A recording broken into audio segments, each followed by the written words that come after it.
இன்றைக்கு ஒரு மிக அற்புதமான ஒரு தலைப்பின் கீழாக கர்த்தருடைய வார்த்தையை நான் உங்களுக்கு கொண்டு வருகிறதுல மகிழ்ச்சி அடைகிறேன்.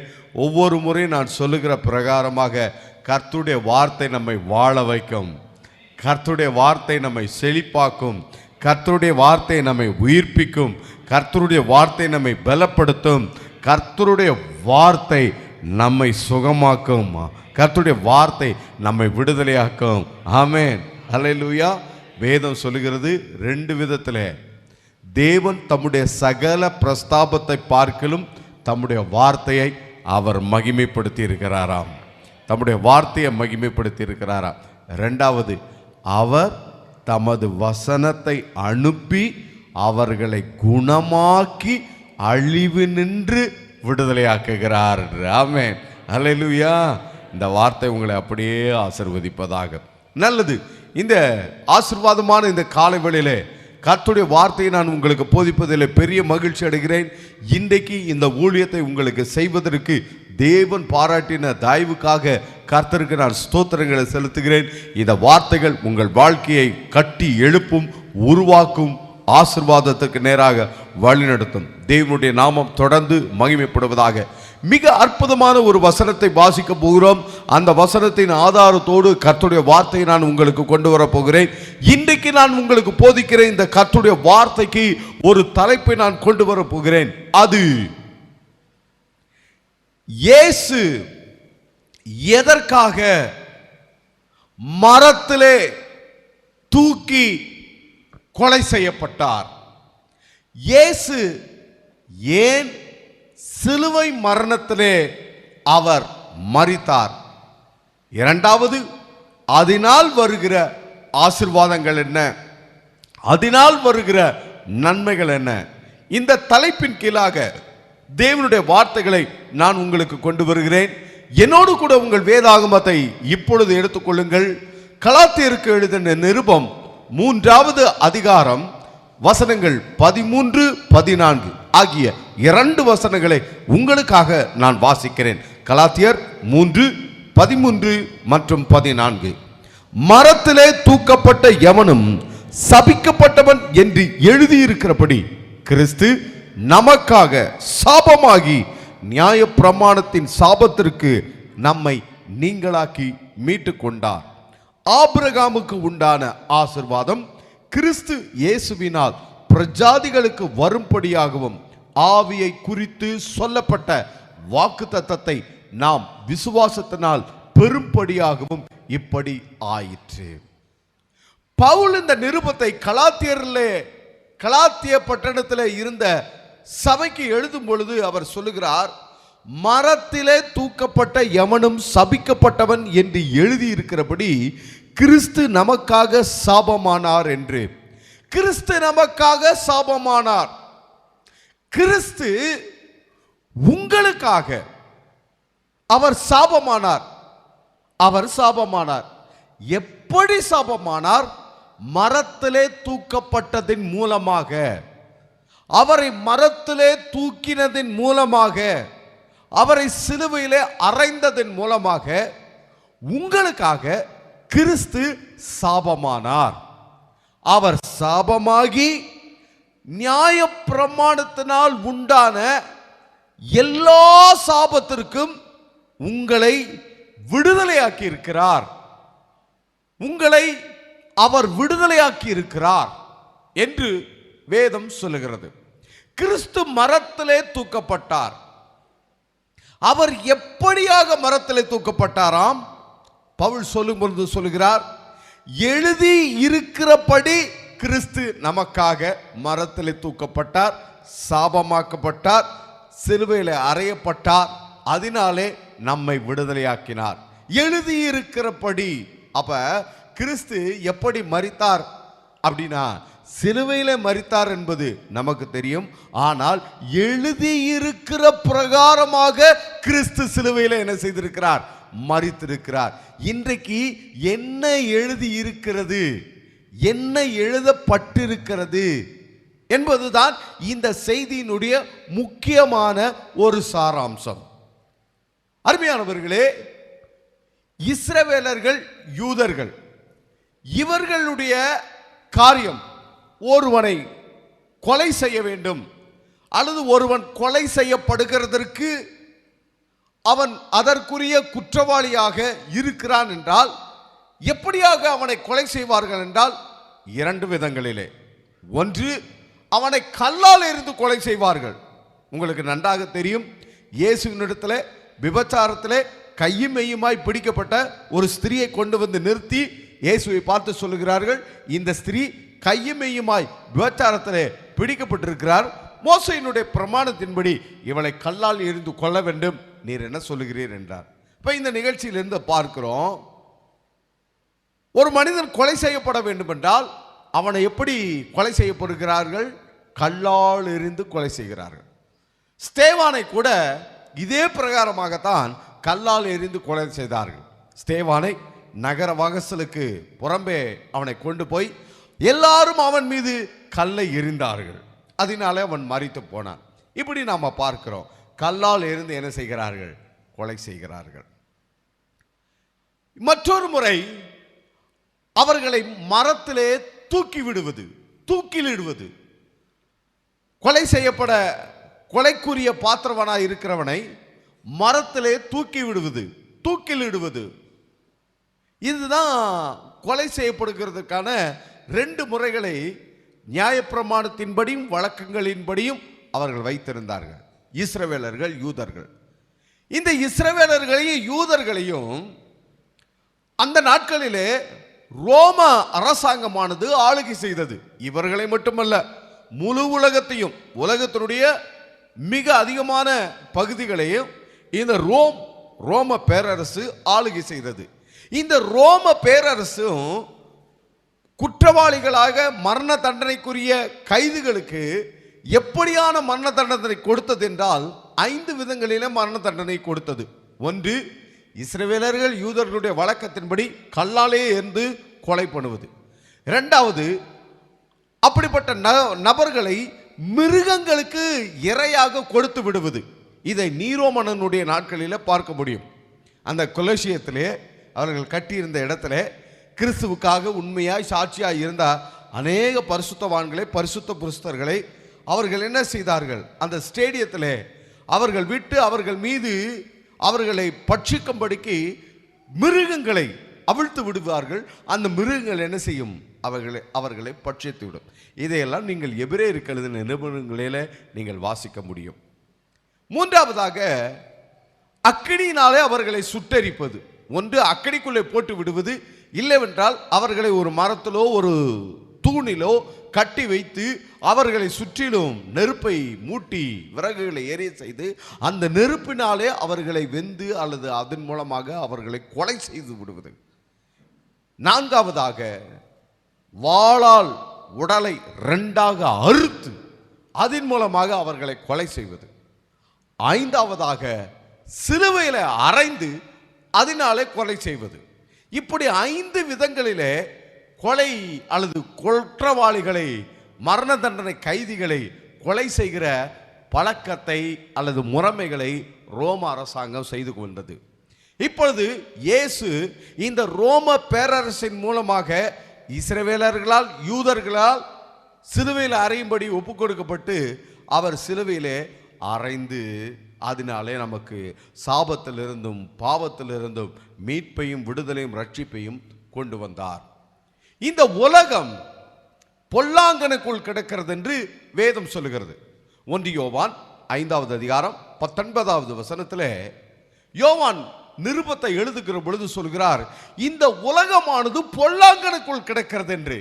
அப்படிப்பட்ட பொல்லாங்கில தான் நீங்களும் நானும் இப்பொழுதல்ல, இதற்கு முன்பதாக இருந்தோம். இப்பொழுதோ ரட்சிக்கப்பட்டு மீட்கப்பட்டிருக்கிறோம். யோவான் நிருபத்தில் சொல்லுகிறது போலவே யோபுவும் இதே வார்த்தைகளை சொல்லுகிறார். யோபு 9வது அதிகாரம் 24வது வசனத்திலே இந்த உலகம் துன்மார்க்கருடைய கையிலே விடப்பட்டிருக்கிறது அப்படின்னு யோபு சொல்றார். அப்ப பாருங்க, பழைய ஏற்பாட்டிலையும் பார்க்கிறோம் யோபு சொல்றாரு இந்த உலகம் துன்மார்க்கருடைய கையிலே இருக்கிறது என்று. புதிய ஏற்பாட்டிலையும் யோவான் சொல்லுகிறார் இந்த உலகம் பொல்லாங்கனுடைய கையிலே இருக்கிறது. அப்ப உலகம்னா யாருங்க? நீங்களும் நானும். உங்களையும் என்னைத்தான் என்ன செய்கிறது? உலகம் என்று வேதம் சொல்லுகிறது. அப்ப நீங்களும் நானும் எங்கே இருந்தோம்? பொல்லாங்கனுடைய கையத்தில் இருந்தோம், துன்மார்க்கருடைய கரங்களிலே இருந்தோம். ஆனால் கிறிஸ்து இந்த பொல்லாங்கிலிருந்து, இந்த துன்மார்க்கத்தினுடைய கரங்களில் இருந்து உங்களை என்னையும் விடுதலை ஆக்கியிருக்கிறார். உங்களை என்னையும் அவர் மீட்டிருக்கிறார். உங்களை என்னையும் ரட்சித்திருக்கிறார். எப்படி இதை செய்தார் என்றால், எழுதி இருக்கிறபடி. எதையோ ஒன்ன செஞ்சுட்டு அதனால உங்களை என்னையும் அவர் என்ன செய்யல, மீட்கல. எதையோ ஒன்ன பண்ணிட்டு அவருக்கு என்ன வசதியா இருக்கிறதோ அதை பண்ணிட்டு, அல்லது அவருக்கு என்ன முடியுமோ அதை பண்ணிட்டு, அதனால உங்களையே நீ என்ன செய்யல, அவர் மீட்கல. அவர் எப்படி மீட்டிருக்கிறார்னா, எழுதி இருக்கிறபடி உங்களையும் என்ன செய்திருக்கிறார், அவர் ரட்சித்திருக்கிறார். எழுதி இருக்கிறபடி உங்களை என்னை அவர் என்ன செய்திருக்கிறார், மீட்டு இருக்கிறார். அப்ப என்ன எழுதி இருக்கிறது, என்னதான் எழுதி இருக்கிறது, எங்கே எழுதி இருக்கிறது, அதுதான் இந்த செய்தியில மிக முக்கியமாக நாம பார்க்க போகிறோம். தொடர்ந்து வருகிற வசனங்களில, தொடர்ந்து வருகிற செய்திகளில, காரியங்களில இதை நாம பார்க்க போகிறோம். அதை நான் சரியான நேரத்தில் உங்களுக்கு நான் கொண்டு வர போகிறேன். சரி, எழுதி இருக்கிறபடி அவர் மீட்டிருக்கிறார். சரி, இப்படி மீட்கிற அவர் எப்படிப்பட்டவராக இருக்கணும், அது ரொம்ப முக்கியம். பாருங்க, சும்மா அவங்க எல்லாம் இதை செய்ய முடியாது. ஏனென்றால் சிலுவையிலே இயேசு அறையப்பட்டார், சிலுவையிலே மரித்தார், அதனால நாம எல்லாம் மீட்கப்பட்டிருக்கிறோம் அப்படி சொல்ல முடியாது. ஏன்னா இயேசு மட்டும் சிலுவையில் அறையப்படல. இயேசு ஒருவரை மட்டும்தான் ரோம பேரரசு சிலுவையில் அறைந்து கொன்றதா? இல்ல. பாருங்க, அவரை அறைந்து கொன்ற வேளையிலேயே அவருடைய வலதுபுறத்தில் ஒருத்தனையும் இடதுபுறத்தில் ஒருத்தனையும் அறையப்பட்டிருக்கிறார்கள் சிலுவையில். அப்ப அவங்களாலே மீட்பு வந்திருக்கலாமே, அவங்களாலே ரட்சிப்பு வந்திருக்கலாமே. வந்துச்சா? வரல. ஏன் வரல? ஏன் அப்படின்னா, எழுதி இருக்கிறபடி அவர்கள் ரெண்டு பேரும் மரிக்கல. எழுதி இருக்கிற பிரகாரமாக அவர்கள் இருவரும் சிலுவையில் அறையப்படல. சிலுவையில் அறையப்பட்டாங்க தான், ஆனா எழுதி இருக்கிற பிரகாரமாக அறையப்பட்டார்களா? அது இல்ல. ஒரு காரியத்தை கூட நல்லா கவனித்துக் கொள்ளுங்க. இயேசுவை வலதுபுறத்திலையும் இடதுபுறத்திலையும் சிலுவையில ரெண்டு கல்லறைகளை அறைந்திருந்தார்கள். இப்ப பாருங்க, நான் பார்க்கிற இந்த வசனத்தின் பரிய இயேசு சிலுவையில் மரித்த பொழுது 3 நபர்கள் இருக்கிறார்கள். நடுவில் இயேசு இருக்கிறார், வலதுபுறத்தில் ஒருத்தர், இடதுபுறத்தில் இருக்கிறார். எல்லாருடைய கைகள், இயேசுடைய கையிலேயும் ஆணுகள் அடிக்கப்பட்டிருக்கிறது, இயேசுடைய கால்களிலும் ஆணுகள் அடிக்கப்பட்டிருக்கிறது, அந்த கல்லருடைய கைகளிலும் ஆணுகள் அடிக்கப்பட்டிருக்கிறது, அவருடைய கால்களிலும் ஆணுகள் அடிக்கப்பட்டிருக்கிறது. அப்ப என்ன வித்தியாசம்? அவர்களையே இயேசுவை சிலுவையில் தான் அறைந்தார்கள், அவர்களை சிலுவையில் தான் அறைத்தார்கள். அப்ப என்ன வித்தியாசம்? ஒரு வித்தியாசத்தை கண்களினாலே பார்க்க முடியும். வசனம் பின்பதாக கண்களினாலே எடுத்தோடய பார்த்தாவே தெரிஞ்சிடும். என்னன்னா, இயேசுனுடைய தலையில மட்டும்தான் முள்முடி இருந்துச்சு, அவங்க 2 பேர்த்து தலையில என்ன இல்லை, முள்முடி இல்லை. அப்ப ஏன் இயேசுனுடைய தலையில மட்டும்தான் முள்முடி இருந்துச்சு? ஏன்னா எழுதி இருக்கிறபடி இயேசு மரித்தார். எழுதி இருக்கிறபடி இயேசு மரித்தார். கலாத்தியர் 3:13 அதை தான் வாசிக்கிறோம். எழுதி இருக்கிறபடி கிறிஸ்து உங்களுக்காக எனக்காக மரத்தில் தூக்கி அவர் என்ன செய்யப்பட்டார், அறையப்பட்டு, அதனாலே நாம் மீட்கப்பட்டிருக்கிறோம். சரி, நான் முன்பு சொன்னது போல யாரோ ஒருத்தர் என்ன செய்ய முடியாது, நமக்காக மரிக்க முடியாது. யாரோ ஒருத்தர் நமக்காக மீட்பை கொண்டு வர முடியாது. ஏன்னா புதிய ஏற்பாட்டிலையும் சரி பழைய ஏற்பாட்டிலையும் சரி எத்தனையோ பரிசுத்தவான்கள் இருந்தார்கள், எத்தனையோ தீர்க்கதரிசிகள் இருந்தார்கள், எத்தனையோ பேர் கர்த்தரால் எழுப்பப்பட்டவர் பரிசுத்த ஸ்திரீகள் இவங்கெல்லாம் இருந்தாங்க. ஆனால் இவங்கெல்லாம் நமக்கு ரட்சிப்பை என்ன செய்ய முடியல, கொண்டு வர முடியல. ஏன் இவங்கனால கொண்டு வர முடியல அப்படின்னா, இவங்கெல்லாம் இயேசுவை போன்ற அல்லது இயேசு கொண்டு வந்த ரட்சிப்பை அவங்களால கொண்டு வர முடியாது. ஏன்னா இப்படி கொண்டு வருகிற நபர் யாராக இருக்கணும்னா, ஒன்று கடவுளாகவும் இருக்கணும், 2வது மனுஷனாகவும் இருக்கணும். கடவுளாகவும் இருக்கணும், 2வது மனிதனாகவும் இருக்கணும். அப்ப பரிசுத்தவான்கள், பரிசுத்த ஸ்திரீகள் வேதத்தில் ஏராளமான பேர் இருக்கிறாங்களே, அவங்க மனிதர்களா? எஸ், மனிதர்கள் தான். ஆனால் அவங்க கடவுளான்னு பார்த்தா இல்லை. அவங்க யார் இல்லை, கடவுளான்னு பார்த்தா இல்லை. இயேசுட்ட வந்து கேட்டாங்க, நீர் மோசையோட பெரியவரா அப்படின்னு. அவங்க எல்லாம் இயேசுவை விட மோசை பெரியவர்னு நினைச்சுக்கிட்டு இருந்தாங்க. சரி, அப்படியே வச்சாலும் ஆனா மோசை கடவுளா? இல்ல. பாருங்க, மோசை கடவுள் கிடையாது. சரி, எலியாவா வானத்துல அப்படியே அக்கினி ரதத்துல எடுத்துக்கொண்டாங்க. அப்ப இயேசுவோட எலியா பெரியவரா? அக்கினி ரதத்துல எடுத்துக்கொள்ளப்பட்டதுனால இல்லை பாருங்க. ஏன் அப்படின்னா எலியா ஒன்றும் கடவுள் கிடையாது, அவர் மனிதன் தான். அப்ப சிலுவையினுடைய மீட்பை யார் கொண்டு வர முடியும்னா, ஒருத்தர் ஒன்று கடவுளாகவும் இருக்கணும், மனிதனாகவும் இருக்கணும். அப்ப கடவுளாகவும் மனிதனாகவும் இருக்கிற ஒரே நபர் யாருன்னா அது நம்முடைய ஆண்டவராகிய இயேசு கிறிஸ்து. ஆமென் சொல்லுங்க. அவருக்காக ஒரு கைத்தாளத்தை கொடுங்க. அவர்கிட்ட ஒரு பேரோசையில் கைத்தாளத்தை கொடுங்க. ஏன் அப்படின்னா இந்த மீட்பையும் இந்த ரட்சிப்பையும் மனுஷனால கொண்டு வர முடியாது. ஏன் அப்படின்னா மனுஷன் எல்லாருமே பாவியா இருக்கிறான். வேதம் சொல்லுகிறது எல்லாரும் பாவம் செய்து தேவ மகிமை அற்றவர்களானார்கள், நீதிமான் ஒருவனும் இல்லை. அப்ப எல்லாருமே பாவியா இருக்கும் பொழுது அந்த பாவிக்குள்ள ஒருத்தன் போய் நான் எல்லாருடைய பாவத்தை சுமந்து தீர்க்கிறேன், எல்லாத்துக்கும் ரட்சிப்பை கொண்டு வர்றேன் அப்படின்னு சொல்ல முடியுமா? அப்படி சொல்ல முடியும். குருடனுக்கு வழிகாட்ட முடியுமா? முடியாது. பாவியா இருக்கிற ஒரு மனுஷன் முழு உலகத்தினுடைய அல்லது யாரோ ஒருவருடைய பாவத்திலிருந்து மீட்பை ரட்சிப்பை கொண்டு வர முடியுமா? முடியாது. பாருங்க, அப்ப கடவுள் தான் அதை செய்ய முடியும். இப்ப இயேசு கடவுளா? அவர் கடவுள் தான். சரி, அதே சமயத்தில் அவர் மனிதனாக இருக்கணும். ஏன் அப்படின்னா இந்த பாவத்தின் தண்டனையை மனிதன் அனுபவிச்சு தான் ஆகணும். இந்த பாவத்தினுடைய தண்டனையை யார் அனுபவிக்கணும்? மனுஷன் அனுபவிச்சு தான் ஆகணும். அப்ப அந்த தண்டனையை மனுஷன் அனுபவிக்கணும்னா அப்ப மனிதனா இருக்கணும். அந்த மனிதன் எப்படிப்பட்டவனா இருக்கணும்? அது ரொம்ப முக்கியம். எப்படிப்பட்டவனா? பாவமற்றவராக, குற்றமற்றவராக, பரிசுத்தராக, நீதிமானா இருக்கணும். அப்படி யார் இருக்கிறா? இயேசுவை தவிர ஒருவருமே இல்லை. இயேசு ஒருவர் தான் பாவமற்றவர், குற்றமற்றவர், நீதிமான், பரிசுத்தர். ஏன்னா இயேசுவை பார்த்து பிலாத்து சொல்றான், இந்த மனுஷன்கிட்ட நான் ஒரு குற்றமும் காணல அப்படின்ட்டான். வேதவாருகிற பரிசேயர்களும் அவர் எப்படியாவது குற்றவாளியாக தீர்க்கலாம்னு எத்தனையோ பொய் சாட்சி எழுப்பினாலும் ஒன்றும் எடுபடலை. இயேசு சொன்னாரு, இதோ உலகத்தின் அதிபதி என்னிடத்துல வருகிறான், அவனுக்கு என்னிடத்துல ஒன்றுமில்லை அப்படின்னார். அப்ப இயேசுதான் பாவமற்றவர், இயேசுதான் பரிசுத்தமானவர், இயேசுதான் நீதிமான், இயேசுதான் குற்றமற்றவர், அவர்தான் பூரண மனிதன். ஆகையினால அவர் ஒருத்தர் தான் இந்த ரட்சிப்பை கொண்டு வர முடியும். அப்ப அவர் தேவனாகவும் இருக்கிறார், மனிதனாகவும் இருக்கிறார்.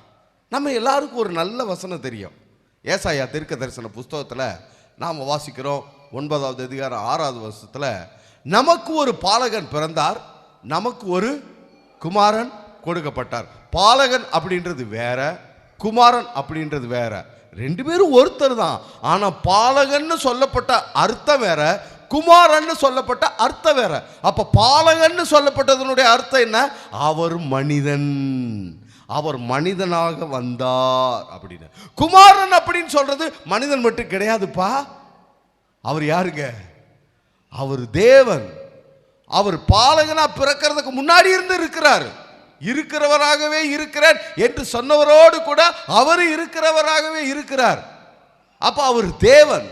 அப்ப நமக்கு ஒரு பாலகன் பிறந்தார்னா நமக்கு ஒரு மனிதன் கொடுக்கப்பட்டார், நமக்கு ஒரு குமாரன் அருளப்பட்டார்னா நமக்கு ஒரு தேவனும் கொடுக்கப்பட்டிருக்கிறார். அப்போ பாருங்க, இயேசு மனிதனாகவும் இருக்கிறார், கடவுளாகவும் இருக்கிறார். ஆகையினாலே மனிதனுக்கும் கடவுளுக்கும் இடையே நடுவே அவர் மத்தியஸ்தராகவும் இருக்கிறார், நடுவராகவும் இருக்கிறார். மனிதனுக்கும் கடவுளுக்கு நடுவில் என்ன செய்ய வர்றாரு? அவரு மத்தியஸ்தராகவும் இருக்கிறார். யோபு இப்படி ஒரு மத்தியஸ்தர் எனக்கு இல்லையே அப்படின்னு புலம்புறார். நீங்க வசனத்தை வாசி பார்த்தீங்கன்னா, யோபுவின் புஸ்தகம் 9வது அதிகாரம் 32, 33 யோபு இப்படிப்பட்ட ஒரு அவர் புலம்புறத நீங்க வாசிக்க முடியும். நான் வாசிக்கிறேன் பாருங்க. யோபுவின் புஸ்தகம் வசனம் 9வது அதிகாரம் 32, 33 அவர் ஒரு பெரிய புலம்பலை அவர் சொல்றாரு. நான் அவருக்கு பிரத்யுத்தரம் சொல்லுகிறதற்கும் நாங்கள் கூடி நியாயத்திற்கு வருகிறதற்கும் அவர் என்னை போல மனுஷன் அல்லவே, எங்கள் இருவர் மேலும் தன் கையை வைக்கத்தக்க மத்தியஸ்தன் எங்களுக்கு இல்லையே அப்படின்றாரு. இயேசுதான் இருக்கிறாரே அப்படின்னு இப்ப நீங்க சொல்லலாம். ஆனா யோபுனுடைய நாட்கள்ல இயேசு கொடுக்கப்படல. ஆகையினால அவர் சொல்றாரு, எங்களுக்கு இல்லையே என்றாரு. ஆனா நீங்க ஆசீர்வதிக்கப்பட்டவங்க, நீங்க கிருபை பெற்றவங்க. என்னன்னா, நீங்க பிறக்கிறதுக்கு முன்பதாகவே உங்களுக்காக இயேசு பிறந்து, உங்களுக்காக மனிதனாகவும் தேவனாகவும், தேவனுக்கு மனிதனுக்கு நடுவே உங்களுக்காக மத்தியஸ்தராகவும் இயேசு இருக்கிறார். கை தட்டுவோம் அவருக்கு. அவர் மத்தியஸ்தராய் இருந்தார். ஆகையினால் தான் யோவான் தன்னுடைய நற்செய்தியிலே சொல்றாரு, ஆதியிலே வார்த்தை இருந்தது, அந்த வார்த்தை தேவனிடத்தில் இருந்தது, அந்த வார்த்தை தேவனாய் இருந்தது, அந்த வார்த்தை கிருபையினால் சத்தியத்தினால் நிறைந்தவராய் நமக்குள்ளாக வாசம் பண்ணினார் என்று. அல்லேலூயா, அல்லேலூயா. அப்ப பாருங்க, இயேசு தேவனாகவும் இருக்கிறார், அப்புறம் யாராகவும் இருக்கிறார், மனிதனாகவும் இருக்கிறார். இயேசு ஒரு முறை இத தன்னுடைய சீஷர்களை பார்த்து கேட்கிறார். எங்க கேட்கிறாரு? மத்தேயு எழுதின நற்செய்தி 16வது அதிகாரம் 13வது வசனத்துல இயேசு இப்படி கேட்கிறார். என்ன கேட்கிறார் பாருங்க. இயேசு பிலிப்பு செசரியாவின் திசைகளில் வந்த பொழுது தம்முடைய சீஷரை நோக்கி, மனுஷகுமாரனாகிய என்னை ஜனங்கள் யார் என்று சொல்லுகிறார்கள் என்று கேட்டார். இங்க இயேசு என்ன சொல்றாருன்னா, தன்னை யாருன்னு சொல்றாருன்னா மனுஷகுமாரன் அப்படின்னு சொல்றாரு. இயேசு தன்னை யாருன்னு சொல்றாரு? இயேசு தன்னை யாருன்னு சொல்றாரு? மனுஷகுமாரன் அப்படின்னு சொல்றாரு. அப்ப இந்த வசனத்துல இருந்து நாம புரிஞ்சுக்க வேண்டிய ஒரு காரியம் என்னன்னா, இயேசு மனித குமாரன். அதை இயேசுவே சொன்னார். அதை யார் சொன்னா? இயேசுவே, எல்லளவும் பொய்யுரையாத தேவன் அவரே சொன்னார். அவர் என்ன சொல்றாரு? நான் மனித குமாரன் அப்படின்னு சொன்னார். அப்ப இந்த வசனத்துல இருந்து இயேசு மனித குமாரன் நன்றாக விளங்குது. சரி, இந்த கேள்விக்கு சீமோன் பேதுரு பதில் சொல்றாரு. 16வது வசனத்துல சீமோன் பேதுரு பிரதியுத்தரமாக, நீர் ஜீவனுள்ள தேவனுடைய குமாரனாகிய கிறிஸ்து அப்படின்னாரு.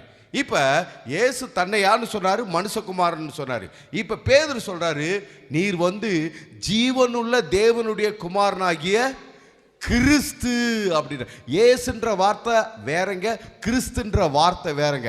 இயேசுனா அவர் நம்மை தமது பாவங்களில் நின்று ரட்சிப்பார்னு அர்த்தம். இம்மானுவேல்னா நம்மோடு கூட இருக்கிறவர். கிறிஸ்துனா அபிஷேகம் பண்ணப்பட்டவர், அனுப்பப்பட்டவர் அப்படின்னு அர்த்தம். பாருங்க, இவர் சொல்றாரு, நீர் ஜீவனுள்ள தேவனுடைய குமாரனாகிய கிறிஸ்து அப்படி. இயேசுன்னு கூட இங்க சொல்லல. இதுக்கெல்லாம் ஆழ்ந்த சத்தியம் உபதேசம் இருக்கிறது. இங்க பாருங்க, கிறிஸ்து அப்படின்றாரு. இந்த வார்த்தையை சொன்ன உடனே இயேசு எஸ் யூ ஆர் கரெக்ட் அப்படின்ற அர்த்தத்தை அடுத்த வார்த்தையில சொல்றாரு. பாருங்க, 17வது வசனத்துல இயேசு அவனை நோக்கி, யோனாவின் குமாரனாகிய சீமோனே, நீ பாக்கியவான், மாம்சமும் இரத்தமும் இதை உனக்கு வெளிப்படுத்தவில்லை, பரலோகத்தில் இருக்கிற என் பிதா உனக்கு இதை வெளிப்படுத்தினார் அப்படின்னு அவர் சொல்லிட்டார். பாருங்க, ஏன்னா நீர் அபிஷேகம் பண்ணப்பட்டவர். எங்க? பரலோகத்திலே நீர் அபிஷேகம் பண்ணப்பட்டு நீர் அனுப்பப்பட்டவர் அப்படின்னு பேதுரு சொன்ன உடனே, எஸ் யோனாவின் குமாரனாகிய பேதுரு, உனக்கு இதை மாம்சமும் ரத்தமும் வெளிப்படுத்தல, பரலோகத்தில் பிதாவாகிய தேவனே உனக்கு என்ன செய்திருக்கிறாரு? வெளிப்படுத்தி இருக்கிறாரு அப்படின்றார். அப்ப இந்த 2 வசனங்கள்ல என்ன ஒரு உண்மை விளங்குது, புரியுது அப்படின்னா, இயேசு மனுஷகுமாரன், இரண்டாவது இயேசு தேவனுடைய குமாரன். அப்ப இப்படிப்பட்ட ஒருவர் தான் உங்களுக்கு எனக்கு என்ன செய்ய முடியும்? மீட்ப ரட்சிப்ப கொண்டு வர முடியும். ஆகினால தான் அவர் மீட்பையும் ரட்சிப்பையும் சாபத்திலிருந்து விடுதலையும் அவர் கொண்டு வந்தார். சரி, இந்த செய்தியில மிக முக்கியமான சாராம்சம் எதை பார்க்கிறோம்? எழுதி இருக்கிறபடி இயேசு என்ன செய்திருக்கிறாரு? மரித்தார். எத்தனையோ பேர் மரிச்சாங்க இல்லையா? தேவனுக்காக மரித்தாங்க, கர்த்தருக்காக மறிச்சாங்க, வசனத்துக்காக மறிச்சாங்க, சாட்சிக்காக மறித்தாங்க, உண்மைக்காக மறித்தாங்க. இப்படி எத்தனையோ பேர் மறித்தாலும் இயேசுவோ எழுதியிருக்கிறபடி மரித்தார். என்ன பாஸ்டர் எழுதி இருக்குது? எங்க பாஸ்டர் எழுதி இருக்குது? வாசிக்கலாமா? அந்த வசனத்தை வாசிக்கலாமா? உபாகமத்தின் புஸ்தகம் 21வது அதிகாரம் 22, 23 ஆகிய வசனங்களை வாசிக்க போகிறோம். உபாகமம் 21வது அதிகாரம் வசனங்கள் 22 மற்றும் 23 ஆகிய வசனங்களை வாசிக்க போகிறோம். நான் வாசிக்கிறேன். கொலை செய்யப்பட ஒருவன் மேல் சாவுக்கு பாத்திரமான பாவம் உண்டாயிருக்க அவனை கொலை செய்யும்படி மரத்திலே தூக்கி போடுவாயானால் இரவிலே அவன் பிரேதம் மரத்திலே தொங்கலாகாது. அந்நாளில் தானே அதை அடக்கம் பண்ண வேண்டும். தூக்கி போடப்பட்டவன் தேவனாலே சபிக்கப்பட்டவன். இங்க என்ன எழுதியிருக்கிறது? கர்த்தர் மோசேயின் மூலமா என்ன பிரமாணத்தை கொடுத்திருக்கிறார்னா, ஒருத்தன் கொலை செய்யப்படணும், அவன் கொலை குற்றத்துக்கு அல்லது கொலை செய்யப்படுவதற்கு அவன் ஏற்றவனாய் இருக்கிறான் அப்படின்னா அவனை கொலை செய்யணும். அதுக்காக அவனை தூக்கி போடணும், மரத்தில் தூக்கி போடணும். தூக்கி போட்டோன்னே அந்த நபர் என்ன செய்வாரு? உடனடியோ அல்லது சில நேரங்கள் கழித்தோ அவர் இறந்துருவாரு. இறந்ததுக்கு அப்புறம் அப்படியே விட்டுட்டு போக முடியாது, அப்படியே விட்டுட்டு போகக்கூடாது. அவனுடைய சரீரத்தை அன்னைக்கே இறக்கிடணும். அதாவது சாயந்தரம் வர்றதுக்குள்ள, அது பொழுது அஸ்தமிக்கிறதுக்குள்ள அவனுடைய சரீரத்தை இறக்கிடணும். இறக்கிட்டும் அப்படியே விட்டுறக்கூடாது. அதை என்ன செய்யணும்னா அதை அடக்கம் பண்ணணும். அந்நாளில் தானே அதை அடக்கம் பண்ணணும் அப்படின்னு இங்கே எழுதியிருக்கிறது. சரி, இதுபடி தான் இஸ்ரவேலர்கள்லாம் கொலை செய்யப்பட அல்லது கொலை செய்யப்பட நியமிக்கப்பட்ட நபர்களை எல்லாம் கொலை பண்ணாங்களா, இப்படி தான் பண்ணாங்களா அப்படின்றதுக்கு ஒரு உதாரணத்தை இப்போ பார்க்க போகிறோம். வேதாகமத்திலிருந்து இப்படி தான் நடந்துச்சா, இதை எல்லாரும் ஃபாலோ பண்ணாங்களா, இப்படி தான் காலாகாலமாக நடந்துட்டு வந்துச்சா அப்படின்னு கேட்டால், ஆமாம் இப்படி தான் நடந்துச்சு, இப்படி தான் இஸ்ரவேலர்கள்லாம் ஃபாலோ பண்ணிட்டு வந்தாங்க. அதுக்கு இப்போ நான் ஒரு உதாரணத்தை சொல்கிறேன் பாருங்க. யோசுவாவின் புஸ்தகத்தில் யோசுவாவினுடைய நாட்களில் ஒரு பெரிய யுத்தம் நடக்குது. யோசுவா பெரிய யுத்த வீரன், நிறைய யுத்தங்களை அவர் செஞ்சிருக்கிறாரு. ஆனால் இந்த இடத்துல ஒரு குறிப்பிட்ட யுத்தம் எங்கே நடக்குதுன்னா, யோசுவாவின் புஸ்தகம் 9வது அதிகாரத்திலிருந்து ஆரம்பமாகி 10வது அதிகாரம் வரைக்கும் ஒரு பெரிய யுத்தம் போய்கிட்டு இருக்குது. இந்த 2 அதிகாரத்தையும் நான் விளக்கமாக போதிக்க முடியாது, நேரம் இல்லை. ஆகையினால ஒரு கதையை சொல்கிற மாதிரி நான் சொல்கிறேன் பாருங்க என்ன நடந்துச்சுன்னு. 9வது அதிகாரம் 3வது வசனத்துக்கு வாசிச்சு பார்த்தீங்கன்னா, எரிகோவுக்கும் ஆயிக்கும் யோசுவா செய்ததை கிபியோனின் குடிகள் கேள்விப்பட்ட பொழுது, அதாவது இந்த நிகழ்ச்சிக்கு முன்பதாக ஒரு 2 யுத்தம் நடந்திருக்குது. என்னன்னா, எரிகோ ஆயி இந்த 2 பட்டணத்தையும் யோசுவா என்ன செய்திருக்கிறார்? யுத்தம் பண்ணி முறியடித்து அதை ஜெயித்திருக்கிறார். இத இந்த கிபியோனியர்கள் அவங்க, இது ஒரு பெரிய பட்டணம், ராஜதானி பட்டணம், ஒரு பெரிய பட்டணம். இந்த பட்டணத்தில் அநேக பேர் இருக்கிறாங்க, அவங்களுக்கு கிபியோனியர் அப்படின்னு பேரு. இவங்கெல்லாம் கேள்விப்பட்டுட்டு பயம் வந்துருச்சு, கலக்கம் வந்துருச்சு. அடுத்து யோசுவா நம்ம மேலே யுத்தம் பண்ணிடுவாரு, நம்ம பட்டணத்தையும் அவர் என்ன செய்வாரு? அவர் முறியடிச்சிருவாரு அப்படின்னு சொல்லிட்டு பயந்துட்டு என்ன பண்ணலாம் அப்படின்னு சொல்லிட்டு யோசனை பண்ணி, அந்த யோசனை தந்திரமான ஒரு யோசனையை பண்றாங்க. நியாயமான ஒரு யோசனையை பண்ணல, தந்திரமான ஒரு யோசனையை பண்றாங்க. என்ன யோசனை பாருங்க, தந்திரமான யோசனை. என்ன பண்ணாங்கன்னா, அவங்க எல்லாரும் யோசுவா இருக்கிற இடத்துக்கு வர்றாங்க, யோசுவாவை சந்திக்க. எப்படி வர்றாங்க? அவங்க பெரிய அந்நியர் மாதிரியும், ரொம்ப தூர தேசத்திலிருந்து பல நாள் பல மைல் பிரயாணப்பட்டு வர்ற மாதிரியும் அப்படி தெரியறதுக்காக தங்களுடைய வஸ்திரத்தை பழமையான வஸ்திரம் போல, அழுக்கான வஸ்திரத்தை போல, கிழிந்த வஸ்திரத்தை போல, பொத்தலான வஸ்திரத்தை போல மாற்றி போட்டுட்டு, அதே போல வழிக்கு எடுத்துட்டு வந்த அந்த அடைகள், அந்த உணவுகள் எல்லாம் பூசணம் பூத்திருக்கிற மாதிரி அப்படி ரெடி பண்ணி அதோடு கூட யோசுவாட்ட வர்றாங்க. வந்துட்டு யோசுவாவோடு கூட உடன்படிக்கை பண்றாங்க. என்ன சொல்லி உடன்படிக்கை பண்றாங்க பாருங்க, அருமையான வார்த்தை. 9வது வசனத்துல யோசுவாவை பார்த்து சொல்றாங்க. அவங்க சொல்றது பாருங்க, அதற்கு அவர்கள், அதாவது யோசுவாவை பார்த்து, உம்முடைய தேவனாகிய கர்த்தரின் நாமத்தின் பிரஸ்தாபத்தை கேட்டு உமது அடியாராகிய நாங்கள் வெகு தூரத்திலிருந்து வந்தோம். அவருடைய கீர்த்தியும் அவர் எகிப்தில் செய்தது யாவையும், அப்புறம் இதெல்லாம் நடந்ததே எல்லாத்தையும் நாங்கள் கேள்விப்பட்டு இப்போ நாங்கள் வந்திருக்கிறோம், உங்களோடு கூட ஒரு உடன்படிக்கை பண்ணுறதுக்காக நாங்களும் எங்கள் மூப்பர்கள் எல்லாரும் எங்களை அனுப்பி விட்டுருக்குறாங்க. என்னன்னா நாங்கள் உங்கள் கூட சமாதானமாக இருந்திருக்கிறோம், நீங்கள் எங்களோடு யுத்தம் பண்ண வேண்டாம், எங்களை உயிரோடு நீங்கள் பாதுகாக்கணும், எங்கள் உயிரோடு நீங்கள் வச்சுக்கணும், எங்களை காப்பாற்றணும் அப்படின்னு சொல்லிட்டு ஒரு உடன்படிக்கை கேட்குற பொழுது யோசுவா என்ன செய்கிறாரு? சரின்னு சொல்லிட்டு யோசுவாவும் மூப்பர்களும் அவர்களோடு உடன்படிக்கை பண்றாரு. ஏன்னா சமாதானத்துக்கு வந்தவர்களோட யுத்தம் பண்ணலாமா? தஞ்சம் புகுங்கிறவர்களோட, அடைக்கலம் பகுங்கிறவர்களோட நாம சண்டை போடலாமா? போடக்கூடாதே. சமாதானத்துக்கு வருகிற பொழுது அவர்களோடு சமாதானம் பண்ணும், நம்மளோட அடைக்கலம் ஆகிறவர்களுக்கு நம்ம அடைக்கலம் கொடுக்கணும். ஸோ அதுபடி என்ன செய்கிறாரு?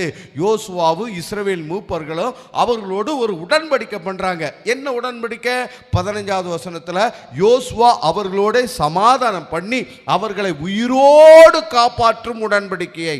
என்ன உடன்படிக்கைங்க? அவங்கள உயிரோடு காப்பாற்றுகிற உடன்படிக்கையை யோசுவா என்ன செய்கிறாரு? பார்த்துக்கிறாரு. என்ன உடன்படிக்கை? சரிப்பா, ஒன்று, நானும் உங்கள் மேலே என்ன செய்ய மாட்டேன், யுத்தம் பண்ணி உங்களை கொன்று போட மாட்டேன். அதோடு கூட எந்த ராஜாக்கள் மற்ற யாரும் என்ன செய்ய மாட்டாங்க, உங்கள் மேலே யுத்தம் பண்ண மாட்டாங்க. அப்படி வந்தால் நான் என்ன செய்வேன், நாங்கள் என்ன செய்வோம், உங்களை பார்த்துக்குவோம், உங்களை உயிரோட காப்பாற்றுவோம் அப்படின்னு ஒரு உடன்படிக்கை பண்ணிட்டாச்சு. உடன்படிக்கைன்னா பண்ணதான், அதை மாற்ற மாட்டாங்க. உயிரே போனாலும் என்ன செய்ய மாட்டாங்க, மாற்ற மாட்டாங்க. சரி, இந்த உடன்படிக்கை நடந்ததுக்கு அப்புறம் தான் தெரிஞ்சு இவங்கெல்லாம் ஏமாற்றி இருக்கிறாங்க, இவங்கெல்லாம் பக்கத்தில் இருக்கிற கிபியோனில் தான் இருந்திருக்கிறாங்க, நாம் அடுத்து இந்த பட்டணத்துக்கு தான் போய் யுத்தம் பண்ணலான் இருந்தோம், ஆனால் இவங்க நம்மளை ஏமாற்றிட்டாங்களே அப்படின்னு தெரிஞ்சுட்டு உடன்படிக்கையே கேன்சல் பண்ணல. உடன்படிக்கையை அவருக்கு என்ன செய்கிறாங்க, காப்பாற்றுறாங்க. என்ன பண்ணுறாங்க? நீங்கள் இப்படி எங்களை ஏமாற்றிட்டீங்க, இது சரியில்லை, சரி பரவாயில்ல, நீங்கள் என்ன பண்ணுங்கள், நீங்கள் எங்களுக்கு வேலையாட்களாக இருங்க, எங்களுக்கு தண்ணி கொண்டு வர்றதுக்கும் எங்களை ஆடுகளை மாடுகளை எல்லாம் மேய்க்கிறதுக்கும் இப்படி எங்களுக்கு வேலைக்காரர்களாக இருங்கன்னு சொல்லிட்டு உயிரோட வச்சாச்சு. இப்படி இருந்திருக்கிற நாட்களில் இந்த கிபியோனருக்கு விரோதமாக ஒரு 5 ராஜாக்கள் வர்றாங்க. அதை 10வது அதிகாரத்தில் நீங்கள் 1வது 2வது வசனத்தை வாட்சி பார்த்தீங்கன்னா ஒரு 5 ராஜாக்கள் இந்த கிபியோனர்களுக்கு எதிராக வந்து கேம்ப் போட்டாங்க, யுத்தம் பண்ணுறதுக்கு, இந்த பட்டணத்தை முறியடிக்கிறதுக்கு. இப்போ கிபியோனர்களுக்கு பயம், கலக்கமாயிடுச்சு. ஐயோ, யோசுவாவும் இஸ்ரவேலர்கள் தான் எங்களை முறியடிச்சிருவாங்கட்டு போய் அவங்களோட சமாதானம் பண்ணினோம், இப்போ இவங்கெல்லாம் வந்துட்டாங்களே. ஏன்னா இப்போ இவங்களோட சமாதானம் பண்ண முடியாது. ஏன்னா இந்த 5 ராஜாக்களும் யுத்தத்துக்கு எதுக்காக வந்தாங்கன்னா, நீங்கள் போய் இஸ்ரவேலர்களோட யுத்தம் சமாதான உடன்படிக்கை பண்ணிட்டு இப்போ நீங்கள் பாதுகாப்பாக இருக்கிறீங்க, பார்க்குறோம் பாரு அப்படின்ற மாதிரி அவங்க யுத்தத்துக்கு பண்ணிட்டாங்க. என்ன பண்ணுறதுன்னு தெரியாதனால நேராக யோசுவாவுக்கிட்ட ஆள் அனுப்புகிறாங்க, செய்தி சொல்கிறாங்க. இந்த நேரத்தில் யோசுவா எங்கே இருக்கிறார்னா கில்காலில் இருக்கிறாரு.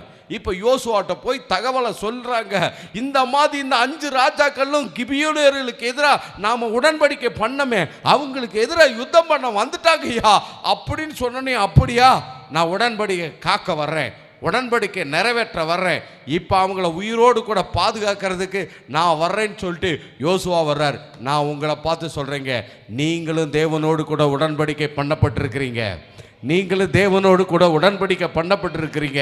நீங்கள் உடன்படிக்கையின் மக்கள்.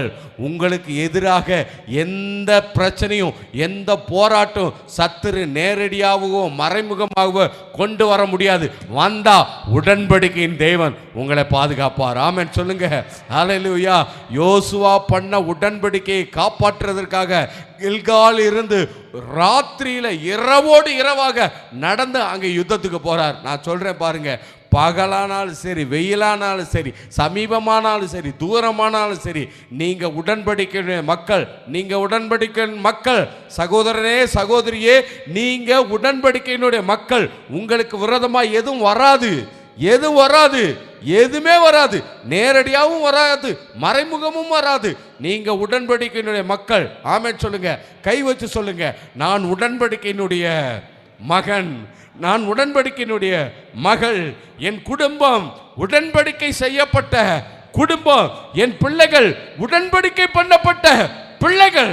ஆமா, நீங்க உடன்படிக்கையினுடைய மக்கள். இப்ப பாருங்க, இந்த தகவலை கேட்டு யோசுவா ராத்திரியோடு ராத்திரியா கில்கால்ல இருந்து புறப்பட்டு இப்ப கிபியோனுக்கு வந்துட்டார். வந்தோடனே இப்ப யுத்தம் ஆரம்பமாகுது. இப்ப யுத்தம் நடக்குது. என்ன நடக்குது பாருங்க. 9வது வசனத்தை வாசிக்கிறேன். யோசுவா கில்காலிலிருந்து ரா முழுவதும் நடந்து திடீரென்று அவர்கள் மேல் வந்து விட்டான். கர்த்தரோ அவர்களை இஸ்ரவேலுக்கு முன்பாக கலங்க பண்ணினார். இப்ப திடீர்னு யோசுவா வந்துட்டான். வந்த உடனே பாருங்க, நான் சொல்றேன், ஆபத்து காலத்தில் என்னை நோக்கி கூப்பிடு, அப்பொழுது நீ அறியாததும் உனக்கு எட்டாதமான காரியங்களை நான் தெரிவிப்பேன் அப்படின்னு. இந்த கிதியோனருக்கு தெரியுமா, யோசுவா ராத்திரி முழுவதும் நடந்து திடீர்னு போவோம் நமக்காக யுத்தம் பண்ண வருவார்னு. நான் சொல்றேன், உங்களுக்கு தெரியுதோ தெரியலையோ, உங்களுக்கு புரியலையோ, கர்த்தர் நோக்கி கூப்பிடுங்க, கர்த்தர் டக்குன்னு உங்களுக்கு வந்து விடுதலை கொடுப்பார். ஆமென் சொல்லுங்க. ஹல்லேலூயா. ராம் முழுவதும் வந்து யோசுவா திடீரென்று அவர்கள் முன்பதாக வந்த உடனே கர்த்தர் யுத்தத்தை ஆரம்பிச்சிட்டாரு. கர்த்தர் பாருங்க, கர்த்தரோ அவர்களை இஸ்ரவேலுக்கு முன்பதாக கலங்க பண்ணினார். ஆகையால் அவர்களை கிபியோனிலே மகா சங்காரமாய் மடங்கடித்து பெத்ரோனுக்கு போகிற வழியிலே துரத்தி ஆசோக்கா மட்டும் மக்தகா மட்டும் முறியடித்தார்கள். இப்போ கர்த்தர் யுத்தம் பண்ணினா ஆரம்பிச்சதுனால எல்லாரும், இந்த 5 ராஜாக்களும் அவனுடைய இராணுவங்கள் எல்லாரும் பயந்து தலதெறிக்க ஓடுறாங்க. ஆசோக்கா மக்தோகா இந்த பட்டணங்கள் மட்டும் அவங்க ஓடி போறாங்க. இப்போ ஓடி போகாம இன்னும் மீதி யுத்தத்தில் நடந்துகிட்டு இருக்கிற அவர்களோடு கூட யோசுவாவும் இஸ்ரவேலர்களும் யுத்தம் பண்ணிக்கிட்டு இருக்கிறாங்க. இப்போ என்ன ஆயிடுச்சுன்னா, சாயங்காலம் ஆக போகுது. யுத்தம் நடந்துட்டு இருக்குது, சாயங்காலம் ஆக போகுது. இந்த நேரத்தில் பாருங்க, கர்த்தர் என்ன பண்றாரு. 11வது வசனத்துல, கர்த்தர் வானத்திலிருந்து பெரிய கற்களை விழப்பண்ணினதனாலே அவர்கள் செத்தார்கள். இஸ்ரவேல் புத்திரர் பட்டயத்தால் கொன்றவர்களை பார்க்கலும் கல்மலையினால் செத்தவர்கள் அதிகமாக இருந்தார்கள். கர்த்தர் யுத்தம் பண்ணார். எப்படி? வானத்திலிருந்து கல்மலையை அவங்க எல்லாரும் மேலேயும் போட்டதுனால எல்லாரும் ஓடி போனவங்க எல்லாம் செத்து போயிட்டாங்க. அப்புறம் மீதி இந்த ரோடை கூட இன்னும் யுத்தம் நடந்துகிட்டு இருக்குது. இப்ப யுத்தம் நடந்துட்டு இருக்கும்போது இப்ப சாயந்தரம் ஆக போகுது. சாயந்தரம் ஆகிட்டா யுத்தம் பண்ணக்கூடாது. யுத்த தர்மம் என்னன்னு கேட்டீங்கன்னா, அந்தி சாஞ்ச பிறகு, பொழுது முடிந்த பிறகு யுத்தம் என்ன செய்யக்கூடாது, பண்ணக்கூடாது, வெயிட் பண்ணணும். அதனால தான் நீங்கள் பழைய ஏற்பாடுலாம் பார்த்தீங்கன்னா எல்லா சிட்டிக்கு, அந்த பட்டணத்துக்கு யுத்தம் பண்ண போகிற பட்டணத்துக்கு முன்னாடி போய் கேம்ப் போட்டுருவாங்க. பொழுது விடியட்டும்னு சொல்லிட்டு கேம்ப் போட்டுருவாங்க. பொழுது விடிஞ்சதுக்கு அப்புறம் தான் யுத்தம் பண்ண ஆரம்பிப்பாங்க. அதுதான் யுத்த தர்மம். அது அந்த நாட்களில். இப்போ கிடையாது. இப்போ எல்லாம் டெக்னாலஜி வளர்ந்து யுத்தத்துக்கான ஆயுதங்கள்லாம் பயங்கரமாக மாறி போட்டதுனால இப்போ எல்லாம் யுத்தமே எப்போ தான் நடக்குது, ராத்திரியில் தான் இப்போ நடக்குது. இப்போ அப்படி தான் நடந்துகிட்டு இருக்குது நிறைய தேசங்களில். ஆனால் அந்த நாட்களில் பகலில் தான் நடக்கும், ராத்திரியில் யுத்தம் பண்ண மாட்டாங்க. அது ஒரு யுத்த தர்மம். இப்போ ராத்திரி ஆனோடனே இப்போ என்ன செய்யணும், யுத்தத்தை நிறுத்தி ஆகணும். நிறுத்திட்டா என்ன ஆகும், இந்த எதிரிகள்லாம் ஓடிடுவாங்க, அவங்க தப்பிச்சிருவாங்க, அவங்கள முற்றிலும் முறியடிக்க முடியாது. ஆகையினாலே யோசுவா கர்த்தரோடு கூட பேசி சூரியனை பார்த்து, சூரியனே நீ கிபியோன் மேலும், சந்திரனே நீ ஆயிலன் பள்ளத்தாக்கிலும் தரித்து நில்லுங்கள் அப்படின்னு சொன்னே, சூரியனும் சந்திரனும் அப்படியே ஸ்டேபிளா, அப்படியே ஸ்டாச்சுவா அப்படியே நிக்குது. இப்ப நிற்கும் பொழுது யோசுவா எல்லாரையும் முறியடிக்கிறார். வேதம் சொல்கிறது பாருங்க, சூரியன் அஸ்தமிக்க தீவிரிக்காமல் ஏறக்குறைய ஒரு பகல் முழுவதும் நடுவானத்திலே நின்றது. இப்ப யுத்தம் பண்ணி எல்லா எதிரிகளையும் முறியடிச்சாச்சு. முறியடிச்ச உடனே யோசுவாவுக்கு ஒரு தகவல் வருது. என்ன தகவல்னா, இந்த ஓடி போனாங்களே 5 ராஜாக்கள், அவங்கெல்லாம் வந்து இந்த கெபியில, மக்தவாவில் இருக்கிற ஒரு கெபியில ஒளிஞ்சிருக்கிறாங்க அப்படின்னு. உடனே யோசுவா என்ன செய்யறாரு, உடனே அந்த கெபியில கல்லை போட்டு மூடிடுங்க, மூடிட்டு அந்த அவங்க தப்பிச்சு போகாதபடிக்கு பாதுகாப்பா ஆட்களை நியமிச்சுட்டு மீதி பேர் எல்லாரும் யுத்தம் பண்ணுங்க, எல்லாரையும் கொன்று போடுங்க அப்படின்னாச்சு. இப்போ எல்லாரையும் கொன்று போட்டாச்சு, எல்லாரும் எதிராளிகளை எல்லாத்தையும் கொன்று போட்டாச்சு. இப்போ யுத்தம் முடிஞ்சிருச்சு. ஆனால் 5 ராஜாக்கள் எங்கே இருக்கிறாங்க, இந்த கெபிக்குள்ளே இருக்கிறாங்க, கல்லை அடைச்சி வச்சிருக்கிறாங்க. இப்போ யோசுவா வந்துட்டு என்ன செய்கிறாருன்னா, கல்லை புரட்டி அந்த 5 ராஜாக்களை வெளியில் கொண்டு வாங்க அப்படின்னு. இப்போ அந்த ராஜாக்கள்லாம் வெளியில் வர்றாங்க. வெளியில் வந்த உடனே யோசுவா என்ன பண்ணுறாரு பாருங்க, இந்த 5 ராஜாக்களையும் கீழே படுக்க போட்டு இஸ்ரவேலின் யுத்த வீரர்களை எல்லாம் அவனுடைய தலை மேலே கழுத்து மேலே காலை வைங்க அப்படின்றார்.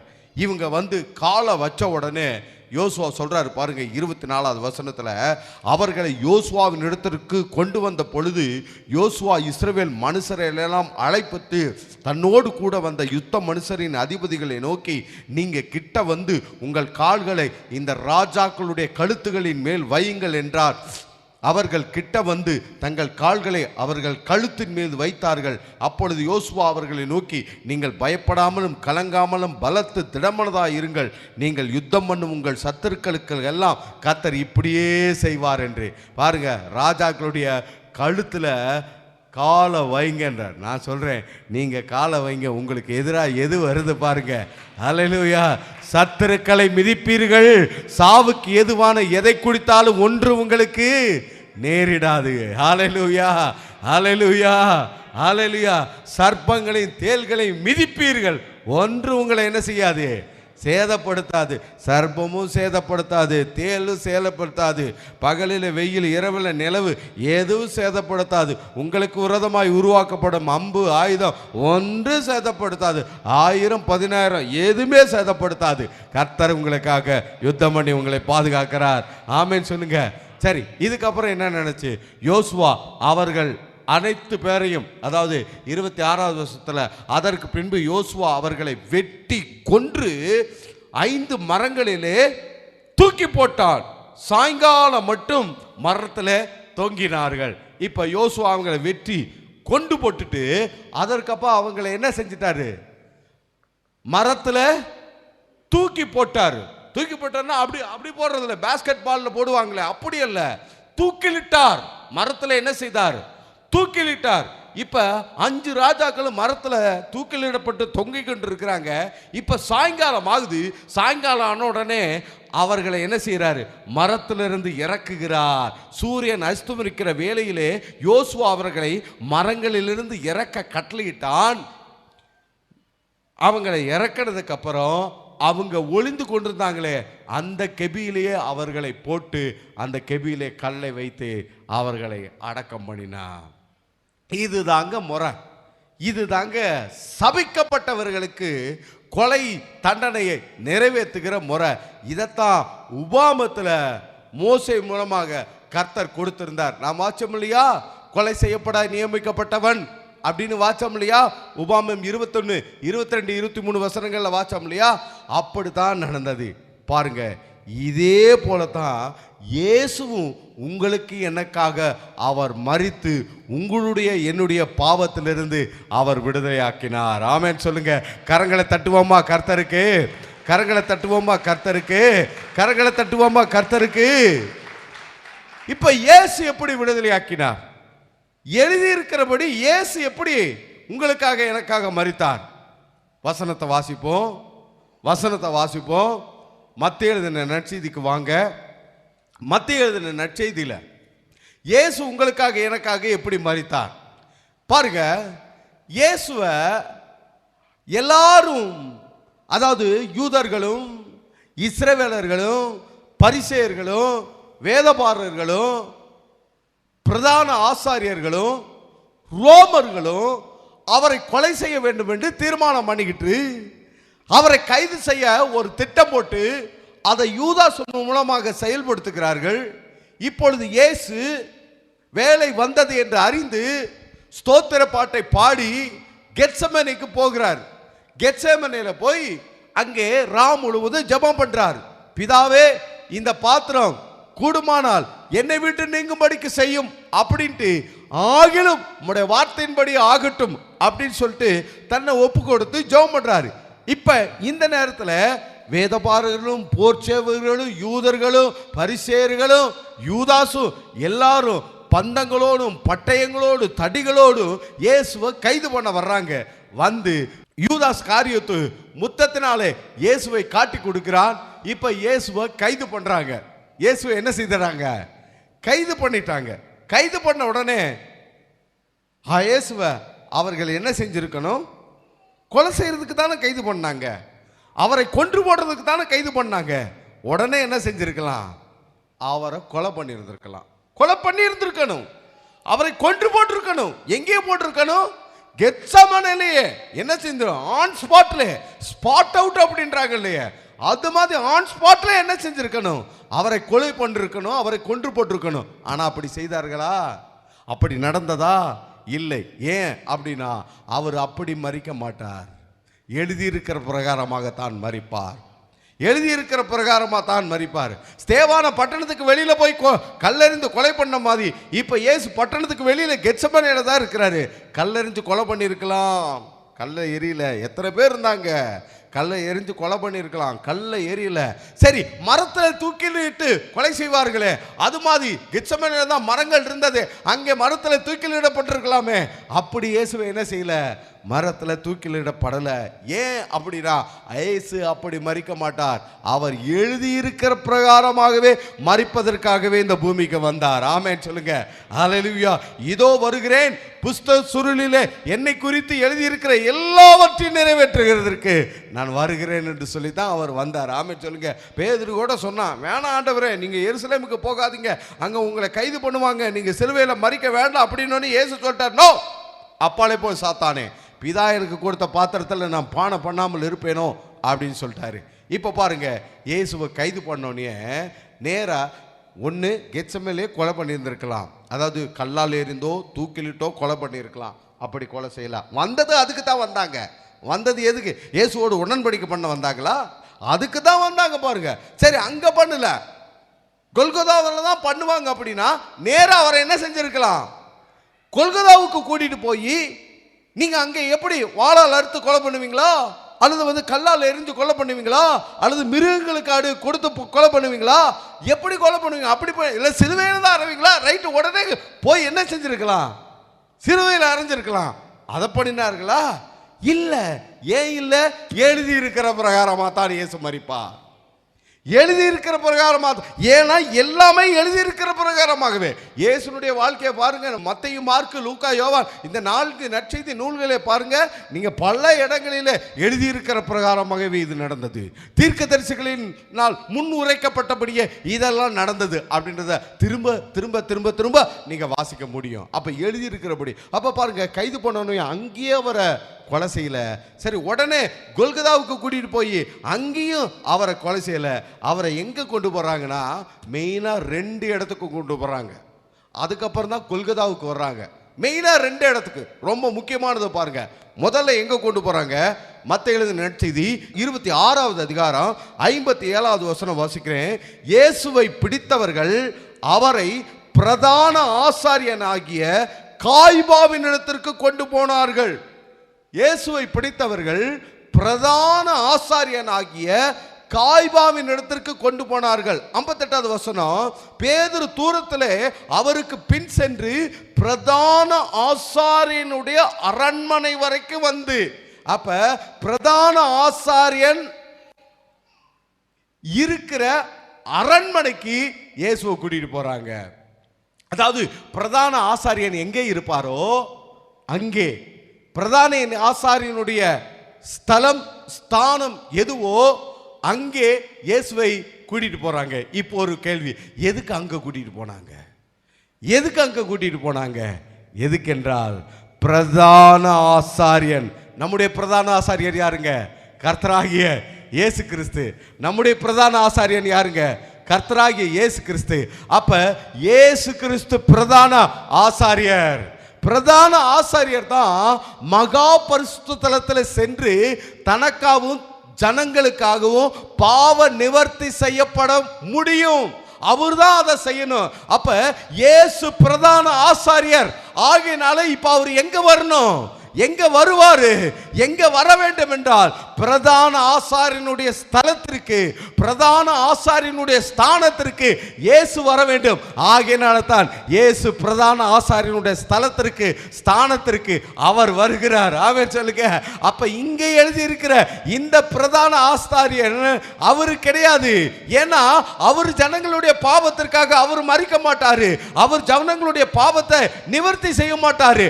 நம்முடைய கர்த்தராகிய இயேசு கிறிஸ்து தான் பிரதான ஆசாரியர். ஆகையினாலே அவர் பிரதான ஆசாரியனுடைய அரண்மனைக்கு அவர் வருகிறார். அந்த ஸ்தானத்திற்கு அவர் வருகிறார்.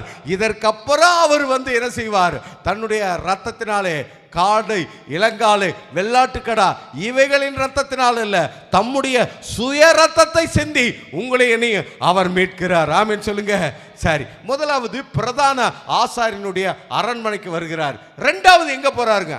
சரி, இந்த பிரதான ஆசாரியனுடைய அரண்மனையிலிருந்து அடுத்து நேரம் கொல்கதாவுக்கு வந்துட்டாங்களா? கிடையாது. பாருங்க, அடுத்து இன்னொரு இடத்துக்கு போறாங்க. அது ரொம்ப முக்கியம். அது எந்த இடம்? மத்தேயு 27வது அதிகாரம் 27வது வசனம். மத்தேயு 27ல பாருங்க. அப்பொழுது தேசாதிபதியின் போர் சேவகர் இயேசுவை தேசாதிபதியின் அரண்மனையிலே கொண்டு போய் அப்படின்னு வாசிக்கிறார். இப்ப இயேசு அடுத்த இரண்டாவது இடத்துக்கு கொண்டு வர்றாங்க. எங்க கொண்டு வர்றாங்க? தேசாதிபதியின் அரண்மனைக்கு கொண்டு வர்றாங்க. இப்ப இந்த பிரதான ஆசாரியன் அந்த ஸ்தானத்திலிருந்து நேரா பிலாத்திட்ட கூட்டிட்டு வர்றாங்க. பிலாத்திட்ட என்கொயரி நடக்குது. எல்லா என்கொயரி நடக்கிற பொழுது இயேசு மறு உத்தரம் செய்யல. கடைசியில பிலாத்து சொல்றாரு, நீ ராஜாவா அப்படின்னு கேட்கிறாரு. அப்படின்னு கேட்ட உடனே இயேசு சொல்றாரு, என்ன சொன்னாரு? ஆம், நீ சொல்லுகிறபடி நான் ராஜாதான் அப்படின்னாரு. இப்ப இயேசு என்னவா சொன்னாரு? நான் ராஜாதான் அப்படின்றாரு. இப்ப இயேசு யாருங்க? இயேசு யாருங்க? இயேசு யாருங்க? இஸ்ரவேலுக்கு மட்டுமா? யூதாவுக்கு மட்டுமா? பூமி முழுவதற்கும் அவர் யாருங்க? அவர் ராஜா. அவர் ராஜா ஆகினாலே இப்ப ராஜா எங்க வரணும்? அவரை கொண்டே சிலுவையில் அறையும்படி பிலாத்து ஒப்பு கொடுத்துட்டாரு. உங்களுக்கு பரபாஸ் வேணுமா இயேசு வேணுமான்னு கேட்டதுக்கு ஜனங்கள்லாம் எங்களுக்கு பரபாஸ் தான் வேணும்னு பிலாத்து இயேசு சிலுவையில் அறையும்படிக்கு கையெழுத்திட்டாரு. நான் சொல்றேன் பாருங்க, அவர் எப்படி கையெழுத்தாரு? தன்னுடைய கையை கழுவி என்ன செய்துட்டாரு? பிலாத்து இயேசுவை சிலுவை மரணத்துக்கு கொடுக்கப்பட்டாரு. இந்த உலகத்திலேயே, உலக வரலாற்றிலேயே கையை கழுவுனதுனால அழுக்கான ஒரு மனுஷன் பிலாத்து தான். எல்லாம் கையை கழுவி சுத்தமாவாங்கன்னு பேரு. ஆனா கையை கழுவுனதுனாலே அழுக்கான மனிதன், நீக்கப்பட முடியாத, சுத்தம் பண்ணப்பட முடியாத அழுக்கான ஒரே மனுஷன் பிலாத்து ஒரு ஆள் தான். இப்ப பாருங்க, கையை கழுவிட்டான், இயேசுவை சிலுவையில் அறைய ஒப்பு கொடுத்துறாச்சு. உடனே அவரை கொல்கத்தாவுக்கு கூட்டிட்டு போயிருக்கலாம். ஆனா அங்க கூட்டிட்டு போல, நேரா அரண்மனைக்கு, தேசாதிபதியின் அரண்மனைக்கு கூட்டிட்டு போறாங்க. தேசாதிபதியின் அரண்மனைனா இது ரோம். ரோம் தான் தேசத்தை ஆண்டு கொண்டிருக்கிறது, இஸ்ரவேலை ஆண்டு கொண்டிருக்கிறது. உலகத்தின் முக்கால் பாகத்தை முழுமையுமாய் கொஞ்சம் குறைய ரோம் தான் ஆண்டு கொண்டிருக்கிறது. அந்த தேசாதிபதியின் அரண்மனைக்கு யாரை கூட்டிட்டு போறாங்க? இயேசுவை கூட்டிட்டு போறாங்க. ஏன் இயேசுவை கூட்டிட்டு போனாங்க? இயேசு யாரு? இயேசு யாருங்க? ராஜா. அவர் ராஜா ஆகினாலே ராஜாவினுடைய அரண்மனைக்கு கூட்டிட்டு போறாங்க. கூட்டிட்டு போனதுக்கு அப்புறம் என்ன நடக்குது பாருங்க. அடுத்த வார்த்தை பாருங்க. அடுத்த வார்த்தை, இயேசுவை தேசாதிபதியின் அரண்மனைக்கு கொண்டு போய் போர் சேவகரின் கூட்டம் முழுவதையும் அவரிடத்தில் கூடி வர செய்து. இப்ப தேசாதிபதியின் அரண்மனைக்கு கூட்டிட்டு போயிட்டு அடுத்து என்ன செய்யறாங்க பாருங்க. நல்ல கவனிங்க, ரொம்ப உன்னிப்பா கவனமா கவனிங்க. என்ன நடக்குதுன்னா, போர் சேவகரின் கூட்டம் முழுவதையும் இயேசுவின் முன்னாடி கூடி வர பண்ணுகிறாங்க. ஏன் அப்படின்னா, இயேசு யாரு? இப்ப ராஜா. இப்ப இந்தியாவுக்கு வெளிநாட்டுல இருந்து, லண்டன்ல இருந்தோ, அமெரிக்காவில இருந்தோ, ஆஸ்திரேலியாவில இருந்தோ, ஏதோ ஒரு தேசத்துல இருந்து ஒரு பிரதம மந்திரி அல்லது ஒரு ஜனாதிபதி வர்றாருன்னா உடனே என்ன நடக்கும்? ஃப்ளைட்டில் இறங்கணுன்னே, ஓ ரொம்ப ட்ராவலில் டயர்டாக இருப்பீங்க, வாங்க கொஞ்சம் ரெஸ்ட் எடுங்க, இல்லை ஒரு ஸ்நாக்ஸ் சாப்பிடுங்க, இல்லை லஞ்ச் எடுத்துக்கங்க, அப்படி பண்ணுவாங்களா? ஃப்ளைட்டை விட்டு இறங்கினோடனே அடுத்து என்ன நடக்கும்? இராணுவ மரியாதை கொடுக்கப்படும். அவருக்கு என்ன செய்யப்படும்? இராணுவ மரியாதை. ஏன் அப்படின்னா, அவர் கெஸ்ட் கிடையாது. அவர் ஏதோ டூரிஸ்ட் விசாவில் இந்தியாவை சுற்றி பார்க்க வரல. அவர் ஒரு ராஜா, அவர் ஒரு ஜனாதிபதி, அவர் ஒரு பிரதம மந்திரி ஆகினால அவர் வந்து ஃப்ளைட்டை விட்டு இறங்கின உடனே முப்படைகளுடைய அணிவகுப்பு, முப்படைகளுடைய மரியாதை அவருக்கு கொடுக்கப்படும். இப்ப இயேசு ராஜா அரண்மனைக்கு வந்துட்டாரு. போர் சேவகர்கள் முழுவதும், அது என்ன டைப் ஆஃப் போர் சேவகர்கள் இருந்தாரோ, தரைப்படை, காலாட்படை, வில்வீரர் படை, யானைப்படை, குதிரைப்படை, என்ன யார் இருந்தாலும் போர் சேவகர்களின் படை முழுவதும் இயேசுக்கு முன்னாடி வந்து அவருக்கு மரியாதை கொடுக்கிறார்கள், மரியாதை கொடுக்கிறார்கள். அதற்கப்புறம் என்ன நடக்குது? 28வது வசனத்துல, அவர் வஸ்திரங்களை கலற்றி சிவப்பான மேலங்கியை அவருக்கு உடுத்துறாங்க. இப்போ இயேசு அதுக்கு முன்னாடியே ஒரு வஸ்திரத்தை போட்டிருந்தார். மேலிருந்து கீழ் வரைக்கும் தையல் இல்லாமல் நெய்யப்பட்ட ஒரு அருமையான வஸ்திரம். அந்த வஸ்திரத்தை எடுத்துட்டு அவருக்கு சிவப்பான ஒரு மேல்வங்கியை கொடுத்தார்கள். இப்போ சிலுவையில் அறையினவங்களுக்குலாம் இதெல்லாம் பண்ணும், ஸ்டெப் 1 ஸ்டெப் 2 ஸ்டெப் 3 அப்படின்னா போட்டிருந்துச்சு. இல்லை, சிவப்பான அங்கியை கொடுத்தார்கள். ஏனென்றால் ரோம ராயன்கள், அவர்கள் ஆளுகை பண்ணுகிற அதிகாரிகள், அதிபதிகள், அவங்க சிவப்பான அங்கியை தான் போட்டிருப்பாங்க. ஜட்ஜுனா அவருக்கு ஒரு ட்ரெஸ் இருக்கு, டாக்டர்னா அவருக்கு ஒரு ட்ரெஸ் இருக்கு, அட்வொகேட்னா அவருக்கு ஒரு ட்ரெஸ் இருக்கு, சாதாரண ஒரு டிரைவர் அல்லது ஒரு ஸ்வீப்பர் அப்படின்னாலும் அவங்களுக்கு ஒரு ட்ரெஸ் கோட் இருக்குது. இப்போ இயேசு யாருக்கு? ராஜா ஆகினாலே அவருக்கு அந்த நாட்களுடைய ராஜாக்களுக்குரிய அந்த சிவப்பான அங்கி அவர் மேல் கொடுக்கப்படுகிறது. கொடுக்கப்பட்டோடனே 29வது வசனம், முள்ளுகளால் ஒரு முடியை பின்னி அவர் சிரசின் மேல் வைத்தார்கள். இப்ப பாருங்க, இயேசுனுடைய சிரசில் என்ன செய்யப்படுகிறது? முள்முடி, அதாவது கிரீடம் வைக்கப்படுகிறது. அவருடைய சிரசில் தங்கத்தில் வச்சிருக்கலாம், வெண்கலத்தில், வைரத்தில், எத்தனையோ விளையாடப்பட்ட கற்களில் வச்சிருக்கலாம். ஆனால் அதில் வைக்கல. எதில் வச்சாங்கன்னா முள்முடியில். ஏன்னா இவரு அந்த ராஜாக்களை போல ஆளுகை பண்ண வரல. இந்த எல்லா ஜனங்களுடைய பிரதிநிதியாக இவர்களுடைய சாபத்தை சுமந்து தீர்ப்பதற்காக, இவருடைய பாவத்தை, அக்கிரமத்தை, மீறுதல்களை, தண்டனையை அவர் தன்னுடைய சிரசில, சிலுவையில சுமந்து தீர்ப்பதற்காக வந்தார். ஆகையினால தான் சாபத்தினுடைய அடையாளமாக தண்டனையான முள்முடி அவர் மீது வைக்கப்படுகிறது. ஆதாமி ஏவாளு பாவம் செஞ்ச பொழுது ஆண்டவர் அவர்களை சபித்து, உன் நிமித்தம் இந்த பூமி முள்ளையும் குறுக்கையும் விளைவிக்கும் அப்படின்னு பூமிக்கு சாபத்தை கொடுத்துட்டார். இந்த சாபத்தை அவர் தன்னுடைய சிரசிலே சுமக்கிறார். அதான் முள்முடி என்ன செய்யப்படுகிறது? வைக்கப்படுகிறது. அதற்கப்புறம் பாருங்க, அவர் வலது கையில் ஒரு கோலை கொடுத்து, அதுக்கடுத்து அவருடைய கையில் என்ன செய்யறாங்க? ஒரு கோலை கொடுக்கிறாங்க. கோல் எதற்கு அடையாளம்? அதிகாரத்திற்கு, ஆளுகைக்கு அடையாளம். அதிகாரம், ஆளுகை, அதுக்கு அடையாளம். எஸ்தர் ராஜாத்தி அகாஸ்வேர் ராஜாவுடைய அரண்மனையில் பிரவேசிக்கும் பொழுது ராஜா என்ன செய்யறாரு? கோலை நீட்டுகிறார். அப்ப அந்த ஆளுகை, அதிகாரம் கோல்ல இருக்குது. அதை யாருடைய கரத்துல கொடுக்கிறாங்க? இயேசுனுடைய கரத்துல கொடுக்கிறாங்க. இயேசு யாருங்க? தேசாதிபதியுடைய அரண்மனையில் இருக்கிறாரு. அவருக்கு என்ன வஸ்திரம் கொடுக்கப்பட்டிருக்கிறது? தேசாதிபதியினுடைய, ராயனுடைய அந்த சிவப்பு வஸ்திரம் போடப்பட்டிருக்கிறது. அவருடைய வஸ்திரம் கழட்டி வைக்கப்பட்டிருக்கிறது. இப்ப அவருடைய தலையில கிரீடம் கொடுக்கப்பட்டிருக்கிறது. இப்ப அவர் கையில கோல் கொடுக்கப்பட்டிருக்கிறது. அதற்கப்புறம் பாருங்க, அவர் முன்பாக முழங்கார் படியிட்டு, யூதருடைய ராஜாவே வாழ்க என்று அவர் முன்னாடி போர் சேவர்கள் எல்லாரும் முழங்கால் படியிட்டு தங்கள் வாயினாலே அறிக்கை பண்ணுகிறாங்க, டிக்ளேர் பண்றாங்க, நீர் ராஜா, நீர் ராஜா, நீர் ராஜா அப்படின்னு சொல்றாங்க. பாருங்க, இதுவரைக்கும் ஒரு ப்ராசஸ். இயேசுவை ராஜாவாக டிக்ளேர் பண்றாங்க, இயேசுவை ராஜாவாக நியமிக்கிறாங்க. ஏன் அப்படின்னா ஒரு தேசத்தை சிறப்பிடிக்கணும், ஒரு தேசத்தை அரெஸ்ட் பண்ணணும்னா இந்த தேசத்துல எத்தனை கோடி ஜனங்கள் இருக்கிறாங்க? 5 கோடியா, 50 கோடியா, 100 கோடியா, 150 கோடியா? எல்லார் கையிலையும் வந்து விளங்க மாட்ட தேவையில்லை. இந்த தேசத்தினுடைய அதிபதி யாரு, இந்த தேசத்தினுடைய ராஜா யாரு, அவர் ஒருத்தர் அரெஸ்ட் பண்ணாவே போதும், தேசத்தை முழுவதையும் அரெஸ்ட் பண்ண மாதிரி. அப்ப இயேசு ராஜா, இயேசு ராஜானா அவர் ஒருத்தர் தான் தேசம் முழுவதுக்கும் ரெப்ரசன்டேட்டிவ், முழு உலகத்துக்கும். அதாவது இதுக்கு முன்னாடி பிறந்தவங்க, அப்ப இருக்கிறவங்க, இதுக்கு பின்னாடி பிறந்து வளர போறவங்க எல்லாருக்கும் இயேசு ராஜாவா இருக்கிறாரு. இப்ப ராஜாவாக அவர் மாற்றப்படுகிறார்.